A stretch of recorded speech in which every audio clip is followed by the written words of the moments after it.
Hi everyone, solutions chapter నుంచి కొన్ని important బిట్స్ని ఇక్కడ మీకు అందిస్తున్నాం. మీకు NEET and EAMCET point of వ్యూలో ఇవి బాగా యూజ్ అవుతాయని ఆశిస్తూ అందిస్తున్నాం. Must bit, the freezing point of 1 molar NaCl solution assuming NaCl to be 100% dissociate in water is అని అడిగాడు. సో ఇక్కడ ఫ్రీజింగ్ పాయింట్ అడిగాడు. ఫ్రీజింగ్ పాయింట్ క్యాలిక్యులేట్ చేయాలి అంటే ముందు మనం డిప్రెషన్ ఇన్ ఫ్రీజింగ్ పాయింట్ ఎంత అనేది క్యాలిక్యులేట్ చేయాలి. దానికి ఫార్ములా ఏంటి అంటే T మైనస్ TF. సో మనకి freezing temperature already T value 0 అని తెలుసు. 0 డిగ్రీస్ తర్వాత దగ్గర ఐస్ గడ్డ కడుతుందని తెలుసు. మనం టీఎఫ్ ఎంత అనేది క్యాలిక్యులేట్ చేయాలి. అది క్యాలిక్యులేట్ చేయాలంటే ముందు డెల్టా టీఎఫ్ ఎంత అనేది మనం క్యాలిక్యులేట్ చేయాలి. సో డెల్టా టీఎఫ్కి ఫార్ములా ఏంటి అంటే delta TF is equal to i into KF into m. ఇందులో కేఎఫ్ అనేది ఫ్రీజింగ్ కాన్స్టెంట్. దీని వాల్యూ కేఎఫ్ వాల్యూ ఎంత అంటే 1.86 అండ్ ఐ అనేది 1/2 ఫ్యాక్టర్. ఇక్కడ సోడియం క్లోరైడ్ కాబట్టి సోడియం అనేది Na+ కింద Cl- కింద డీవియేట్ అవుతుంది కాబట్టి మనకి ఐ వాల్యూ 2 అవుతుంది. అంటే ఇక్కడ 2 అయాన్స్ ఫామ్ అవుతున్నాయి కాబట్టి 1/2 ఫ్యాక్టర్ ఎంత అంటే 2. ఇక ఎం వాల్యూ ఎంత అంటే మన క్వశ్చన్లోనే 1 మోలార్ అని ఇచ్చాడు. సో ఈ మూడు వాడి మనం ఇప్పుడు డెల్టా టీఎఫ్ వాల్యూని ఫైండ్ చేయొచ్చు. Delta TF is equal to i value 2 into KF value 1.86 into m value 1 multiply చేస్తే 3.72 వచ్చింది. తర్వాత మనం ఏం చేయాలి, ఇప్పుడు ఇది డెల్టా ఎఫ్ వచ్చింది, మనకు కావాల్సింది టీఎఫ్ కావాలి. సో డెల్టా ఎఫ్ వాల్యూ ఎంత 3.72. ఇప్పుడు డెల్టా టీఎఫ్ ఉన్న మరొక ఫార్ములా ఏంటి అంటే టీ మైనస్ టీఎఫ్. ఓకే, మనకు కావాల్సింది ఈ టీఎఫ్ కాబట్టి డెల్టా టీఎఫ్ వాల్యూ ఎంత వచ్చింది, ఇందాక 3.72 వచ్చింది. 3.72 is equal to T value ఎంత అంటే 0 మైనస్ ఈ టీఎఫ్ అని మనం క్యాలిక్యులేట్ చేయాలి. కాబట్టి ఈ మైనస్ టీఎఫ్ ఇటు వస్తే ప్లస్ టీఎఫ్ అవుతుంది. ఈ 3.72 ఇటు సైడ్కి వస్తే అంటే ఈ టీఎఫ్ ఇటు సైడ్కి వెళ్తే ఈ మైనస్ టీఎఫ్ వల్ల ప్లస్ టీఎఫ్ అవుతుంది. ఈ 3.72 ఇటు సైడ్ తీసుకొస్తే మైనస్ 3.72 అవుతుంది. సో ఇప్పుడు మనకి టీఎఫ్ ఏమవుతుంది, TF is equal to 0 minus 3.72 అవుతుంది. నేను మధ్యలో ఇవి మీకు రబ్ చేస్తున్నాను అంటే పోతున్నాయి వాల్యూస్ కాబట్టి మీరు ఎప్పటికప్పుడు ఒక చోట నోట్ చేసుకుంటే మీకు స్టెప్ మిస్ అవ్వకుండా ఉంటుంది. 0లోంచి 3.72 తీసేస్తే మైనస్ 3.72 డిగ్రీస్ సెల్సియస్ అనేది ఆన్సర్ అవుతుంది. సో ఆన్సర్ ఎంత అంటే B. Next one, which of the following 0.1 mole aqueous solution will have the lowest freezing point అని అడిగాడు. సో ఇక్కడ ఇచ్చిన ఈ నాలుగిట్లో దేనికి లోయెస్ట్ ఫ్రీజింగ్ పాయింట్ ఉంటుంది అని అడిగాడు. లోయెస్ట్ ఫ్రీజింగ్ పాయింట్ మనకి తెలుసుకోవాలంటే ఏవి ఎక్కువగా అయాన్స్ని ప్రొడ్యూస్ చేస్తున్నాయి, అవి డిసోసియేట్ అయ్యి ఎక్కడ ఎక్కువ అయాన్స్ ప్రొడ్యూస్ అవుతున్నాయి అనేది జాగ్రత్తగా అబ్జర్వ్ చేస్తే పొటాషియం సల్ఫేట్ ఫార్ములా ఏంటి మనకి K2SO4 కదా. ఇది డీవియేట్ అయితే ఏమవుతుంది 2K+ కింద, SO4 ఏమో -2 కింద డీవియేట్ అవుతుంది. సో మొత్తం ఇక్కడ ఈ ఒక 2 అయాన్స్, ఇది ఒక 1 అయాన్, మొత్తం 3 అయాన్స్ అనేవి మనకి పొటాషియం సల్ఫేట్ డీవియేట్ అయితే 3 అయాన్స్ అనేవి సొల్యూషన్లో ఫామ్ అవుతున్నాయి. సోడియం క్లోరైడ్ డీవియేట్ అయితే sodium plus Cl minus 2 ions ఇక్కడ మనకి ఫామ్ అవుతున్నాయి. యూరియా అండ్ గ్లూకోజ్ ఎటువంటి అయాన్స్ని ప్రొడ్యూస్ చేయవు కాబట్టి అన్నిటికంటే ఎక్కువ అయాన్స్ ఎక్కడ ప్రొడ్యూస్ అవుతున్నాయి, పొటాషియం సల్ఫేట్ ఉన్న చోట ప్రొడ్యూస్ అవుతున్నాయి కాబట్టి అక్కడ లోయెస్ట్ ఫ్రీజింగ్ పాయింట్ అనేది ఉంటుంది. సో లోయెస్ట్ ఫ్రీజింగ్ పాయింట్ కూడా ఎప్పుడు కూడా ఎక్కడ ఉంటుంది, ఎక్కువ అయాన్స్ ఎక్కడైతే ప్రొడ్యూస్ అవుతున్నాయో అక్కడ లోయెస్ట్ ఫ్రీజింగ్ పాయింట్ అనేది ఉంటుంది. కారణం ఏంటి, ఎక్కువ అయాన్స్ ప్రొడ్యూస్ అయితే 1/2 ఫ్యాక్టర్ ఎక్కువగా ఉంటుంది కాబట్టి. Next, what happens when isotonic solutions, isotonic అంటే సేమ్ ఆస్మాటిక్ ప్రెజర్ ఉన్న సొల్యూషన్స్ని ఐసోటోనిక్ సొల్యూషన్స్ అంటారు. ఒక దాని మాలిక్యులర్ వెయిట్ 342, ఇంకో దాని molecular weight 60 are put into communication through semipermeable membrane. రెండింటిని ఒకదానితో ఒకటి సెమీ పెర్మిబుల్ మెంబ్రెయిన్ సహాయంతో కమ్యూనికేషన్ అంటే అటాచ్ చేసి ఉంచారు. ఏం జరుగుతుంది, సో ఎప్పుడైనా ఆస్మాటిక్ ప్రెజర్లో డిఫరెన్స్ ఉంటేనే ఒకదాని నుంచి ఒకదానికి మనకి ఈ సాల్వెంట్ పార్టికల్స్ అనేవి ట్రాన్స్ఫర్ అవుతూ ఉంటాయి. ఎప్పుడైతే ఐసోటోనిక్ సేమ్ ప్రెజర్ ఉంటుందో ఎటువంటి మూమెంటు ఉండదు కదా, కాబట్టి no transfer of solvent from solute takes place. కాబట్టి ఎటువంటి ట్రాన్స్ఫర్ జరగదు అనేది మనకి ఆన్సర్ అవుతుంది. అక్కడ వాటి మాలిక్యులర్ వెయిట్స్కి దానికి సంబంధం లేదు, సేమ్ ప్రెజర్లో ఉన్నాయా లేదా అనేది మనం చూసుకోవాలి. Fourth one, which of the following will have the highest freezing point at 1 atmosphere. ఇక్కడ చూడండి, ఇక్కడ లోయెస్ట్ ఫ్రీజింగ్ పాయింట్ అడిగాడు, ఎక్కువ అయాన్స్ ఉండాలి అని చెప్పాను. ఇక్కడ ఏమడుగుతున్నాడు, హైయెస్ట్ ఫ్రీజింగ్ పాయింట్స్ ఉండాలి అంటే తక్కువ అయాన్స్ ఉండాలి. సో ఎక్కడైతే తక్కువ అయాన్స్ ఉంటాయో మనకి అది మన ఆన్సర్ అవుతుంది. ఫస్ట్ సోడియం క్లోరైడ్ ఇస్తే 2 అయాన్స్ ఫామ్ అవుతాయని ఇందాక చెప్పుకున్నాం. సోడియం ప్లస్ కింద అలాగే Cl మైనస్ కింద 2 అయాన్స్ ఉంటాయని. నెక్స్ట్ ఇక్కడ షుగర్ సొల్యూషన్ ఎటువంటి అయాన్స్ని షుగర్ సొల్యూషన్ ప్రొడ్యూస్ చేయదు. ఇందాక గ్లూకోజ్, అక్కడ గ్లూకోజ్ అన్న షుగర్ అన్న ఒకటే, ఇక్కడ మనకి ఎటువంటి అయాన్స్ ప్రొడ్యూస్ అవ్వు. ఈ బేరియం క్లోరైడ్ 3 అయాన్స్ని, FeCl3 అనేది 4 అయాన్స్ని ఫామ్ చేస్తుంది. సో ఎవరైతే తక్కువ అయాన్స్ ఫామ్ చేస్తున్నారో దానికి హైయెస్ట్ ఫ్రీజింగ్ పాయింట్ ఉంటుంది. కాబట్టి మన ఆన్సర్ ఏంటి అంటే ఇక్కడ షుగర్ సొల్యూషన్ అనమాట. నెక్స్ట్, ఇన్ కోల్డ్ కంట్రీస్, బాగా చల్లటి ప్రదేశాల్లో ethylene glycol is added to water in radiators of car during winter. శీతాకాలంలో వాటర్తో పాటు ఈ రేడియేటర్స్లో వేసే వాటర్లో ఇథిలిన్ క్రెసాల్ కలుపుతారట. ఎందుకు? గడ్డ కట్టేయకుండా వాటర్ ఉండడానికి. కోల్డ్ కంట్రీస్ కదా అవి, వాటరు రేడియేటర్లో గడ్డ కట్టేస్తే కార్ ఇంజిన్ స్టార్ట్ అవుతుంది. అలా గడ్డ కట్టకుండా ఉండడానికి ఈ ఇథిలిన్ క్రెసాల్ అనే దాన్ని కలుపుతారు. ఇదొక నాన్ వాలటైల్ సొల్యూట్ అనమాట. ఎప్పుడైతే ఇటువంటి నాన్ వాలటైల్ సొల్యూట్ని కలుపుతామో త్వరగా గడ్డ కట్టరు, అంటే ఫ్రీజింగ్ పాయింట్ తగ్గిపోతుంది. ఫ్రీజింగ్ పాయింట్ తగ్గిపోతే బాగా చల్లగా ఉంటే తప్ప అది వాటర్ గడ్డ కట్టదు అనమాట. మామూలుగా అయితే 0 degrees దగ్గర గడ్డ కట్టేసే వాటర్ ఎప్పుడైతే ఇటువంటి నాన్ వాలటైల్ సొల్యూట్స్ కలుపుతామో బాగా తగ్గిపోతే కానీ గడ్డ కట్టదు అనమాట. కాబట్టి ఏమవుతుంది, దాని లోవరింగ్ ఇన్ ఫ్రీజింగ్ పాయింట్ అనేది మారుతుంది. సో ఎందుకు కలుపుతారంటే ఫ్రీజింగ్ పాయింట్ని బాగా తగ్గించేయడానికి, త్వరగా గడ్డ కట్టకుండా ఉండడానికి మనం అవన్నీ కలుపుతాం. కాబట్టి ఆన్సర్ ఏమవుతుందంటే lowering in freezing point.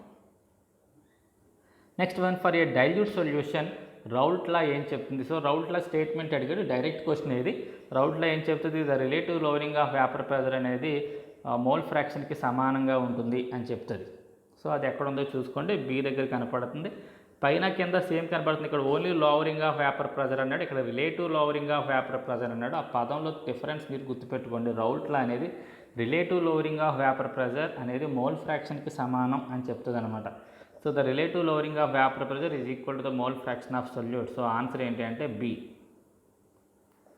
Next, which of the following is a colligative property? మనకి కాలిగేటివ్ ప్రాపర్టీస్ మీకు ఐడియా ఉండే ఉంటుంది. ఎలివేషన్ ఇన్ బాయిలింగ్ పాయింట్ ఒకటి, డిప్రెషన్ ఇన్ ఫ్రీజింగ్ పాయింట్ ఒకటి, relative lowering of vapour pressure ఒకటి, ఆస్మాటిక్ ప్రెజర్ ఒకటి. ఈ నాలుగిటిని మనం కాలిగేటివ్ ప్రాపర్టీస్ అంటాం.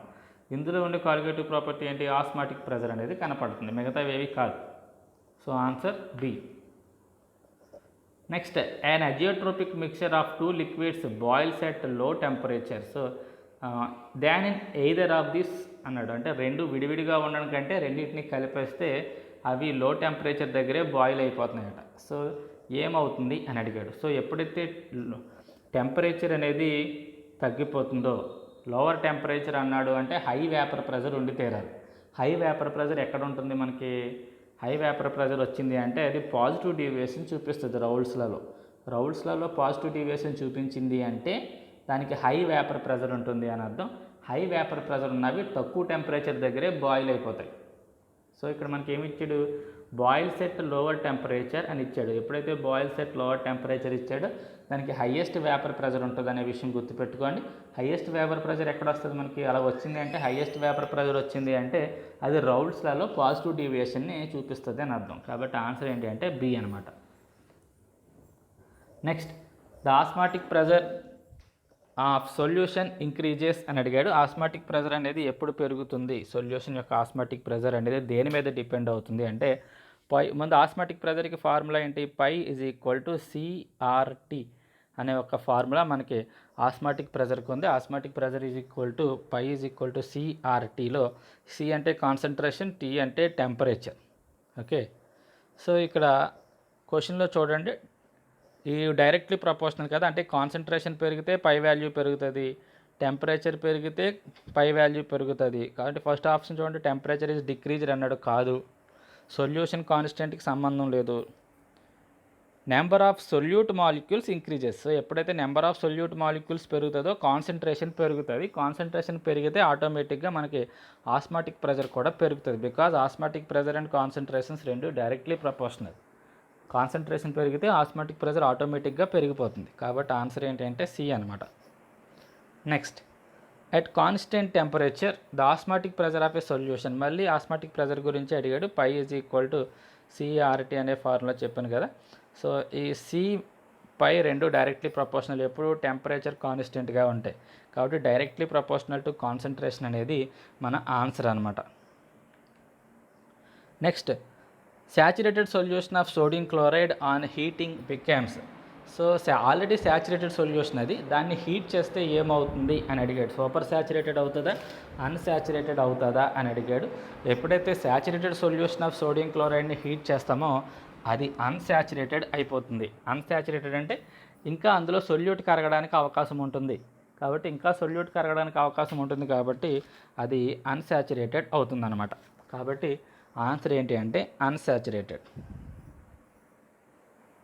Next one, the movement of solvent molecules through a semi permeable membrane is called. So ఇలా semi permeable membrane నుంచి solvent molecules ఒక సొల్యూషన్ నుంచి మరో సొల్యూషన్లోకి వెళ్ళడాన్నే మనం ఆస్మాసిస్ అంటాం. ఇది డైరెక్ట్ బిట్టే.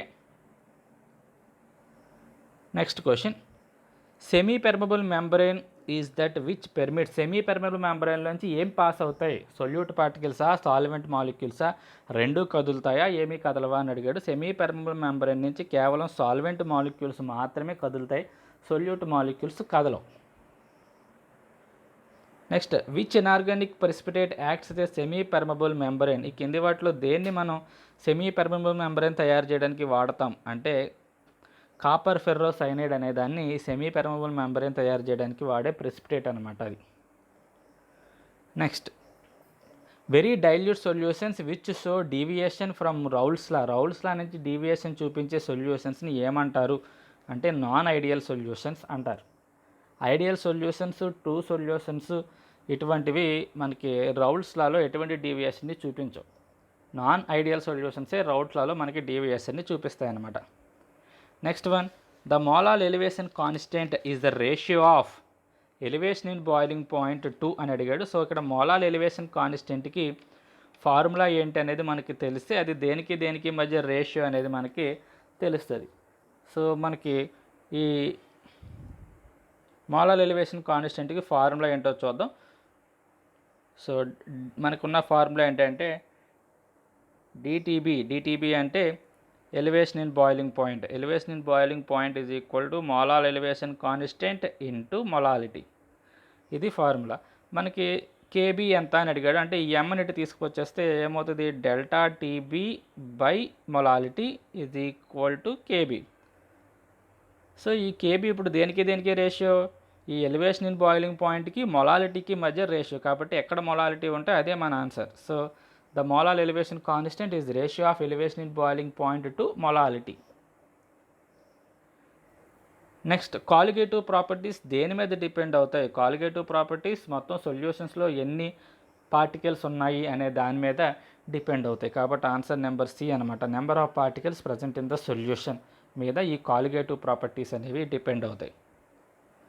ఈ కింది వాటిలో ఏది కాలిగేటివ్ ప్రాపర్టీ కాదు అని అడిగాడు. కాలిగేటివ్ ప్రాపర్టీస్ ఇందాక మీకు చెప్పాను ఏంటి, elevation in boiling point, so ఇది కాలిగేటివ్ ప్రాపర్టీయే. డిప్రెషన్ ఇన్ ఫ్రీజింగ్ పాయింట్, ఇది కాలిగేటివ్ ప్రాపర్టీయే. ఆస్మాటిక్ ప్రెజర్ కూడా కాలిగేటివ్ ప్రాపర్టీయే. Relative lowering of vapour pressure అని చెప్పాను. ఇక్కడ మాత్రం ఏమి ఇచ్చాడు, కేవలం లోయరింగ్ ఆఫ్ వేపర్ ప్రెజర్ అని ఇచ్చాడు కాబట్టి ఇది కాలిగేటివ్ ప్రాపర్టీ కాదనమాట. కాబట్టి ఆన్సర్ ఏంటి అంటే బి.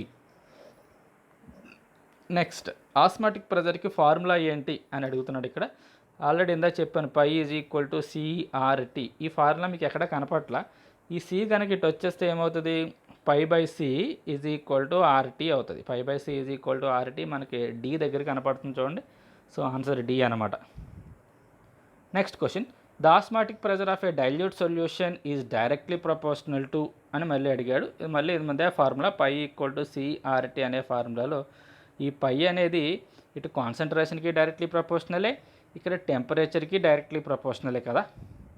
సో మరి అక్కడ రెండు ఆప్షన్స్లో ఏమైనా కనపడుతున్నాయా, డిఫ్యూజన్ రేట్ ఆఫ్ సొల్యూట్ కాదు. చూడండి ఇక్కడ కాన్సన్ట్రేషన్ అనే పదం ఇక్కడ కనపడుతుంది, బిలో అయానిక్ కాన్సన్ట్రేషన్ అని ఇచ్చాడు. సో ఆన్సర్ ఏంటి అంటే అయానిక్ కాన్సన్ట్రేషన్ అనేది మన ఆన్సర్ అవుతుంది. Next question, how much water is needed to dilute 10 ml of 10 normal hydrochloric acid to make it exactly deci normal solution అన్నాడు. సో ఇక్కడ నార్మాలిటీకి వాల్యూమ్కి మధ్య ఉన్న రిలేషన్ ఏంటి అనేది చూసుకోవాలన్నమాట. నార్మాలిటీకి వాల్యూమ్కి మధ్య ఉన్న ఫార్ములా ఏంటి, మనకి ఆ రెండు ఇన్వర్స్లీ ప్రపోర్షనల్గా ఉంటాయి. N1V1 = N2V2 అనే ఫార్ములాని యూజ్ చేసి మనం ఈ సమ్ చేయాలన్నమాట. Normality is inversely proportional to volume అనమాట. కాబట్టి N1V1 = N2V2 ఫార్ములా ప్రకారం తీసుకుంటే ఫస్ట్ N1 ఎంత 10 ml, 10 నార్మల్ అయితే 10 ml అంటే N1 10 V1 10 అంటే 10 × 10 N2 ఎంత చేయమన్నాడు, 0.1 నార్మల్ చేయమన్నాడు. అంటే 0.1 ఇంటూ మనం V2ని క్యాలిక్యులేట్ చేయాలి, ఎంత వాల్యూమ్ కావాలి అని అడిగాడు. కాబట్టి ఈ 0.1 అటు వెళ్ళిపోతే ఏమవుతుంది, 10 10s are 100 కదా. సో 100/0.1 = మనకి V2 అనేది ఇక్కడ మిగులుతుంది. 100/0.1 అంటే ఎంత, 1000 = V2 అంటే మనకి 1000 ml ఆఫ్ సొల్యూషన్ అక్కడ రెడీ అవ్వాలి. సో మరి ఆన్సర్ 1000 పెట్టేస్తే రాంగ్ అవుతుంది. ఎందుకు రాంగ్ అవుతుంది అంటే ఆల్రెడీ అందులో 10 ml ఉంది, ఆల్రెడీ ఇచ్చిన దాంట్లోనే 10 ml ఉంది. ఇంకెంత కలిపితే అన్నాడు, అంటే ఇంకెంత కలపాలి, 10కి 1000 అవ్వాలంటే 990 కలపాలి కదా మరి. సో 990 అనేది మన ఆన్సర్ అవుతుంది. ఇంకెంత వాటర్ యాడ్ చేయాలి, how much water is needed అని అడిగాడు. ఇంకెంత వాటర్ కావాలి డైల్యూట్ చేయడానికి అని అడిగాడు. 1000 ml అవ్వాలంటే ఆల్రెడీ 10 ml ఉంది కాబట్టి ఇంకొక 990 ml అవసరం అవుతుంది. కాబట్టి ఆన్సర్ 990. సో ఇవి సొల్యూషన్ నుంచి కొన్ని బిట్స్, మరికొన్ని బిట్స్తో మీకు మళ్ళీ ఇంకొక వీడియో ఈ సొల్యూషన్ నుంచి చేస్తాను. ఆ వీడియోలో ఎక్కువగా మీకు సమ్స్ని ఎక్స్ప్లెయిన్ చేయడానికి ప్రయత్నిస్తాను.